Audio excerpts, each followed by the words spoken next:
সাতসকালে মল্লারপুরের রাস্তায় পথ দুর্ঘটনা। সেই পথ দুর্ঘটনাকে কেন্দ্র করে প্রায় ঘণ্টাখানেক রাস্তার ওপর টায়ার জ্বালিয়ে পথ অবরোধ করে বিক্ষোভ দেখালো এলাকাবাসীরা।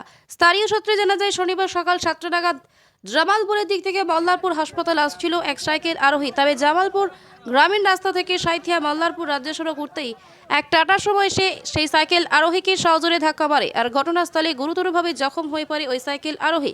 স্থানীয়রা দাবি করছে, ওই সাইকেল আরোহীর প্রচণ্ড আঘাত পাওয়ার জন্য তার কোমর ভেঙে গিয়েছে বলে অনুমান করছেন।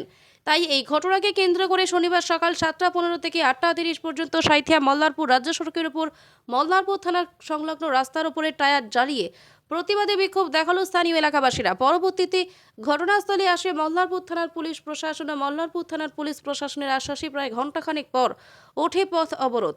পাশাপাশি এই আহত ব্যক্তিকে চিকিৎসার জন্য মল্লারপুর ব্লক স্বাস্থ্য কেন্দ্রে নিয়ে যাওয়া হয়েছে বলেও জানা যায়।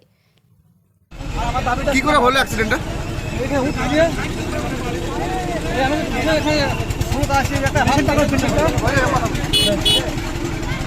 কোথা থেকে আসছিলেন? যাচ্ছিলেন কোথায়? যাচ্ছিলেন কোথায়?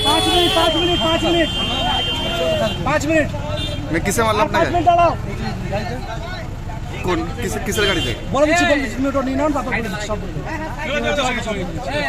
কি নাম আপনার? মদন মোহন পাল।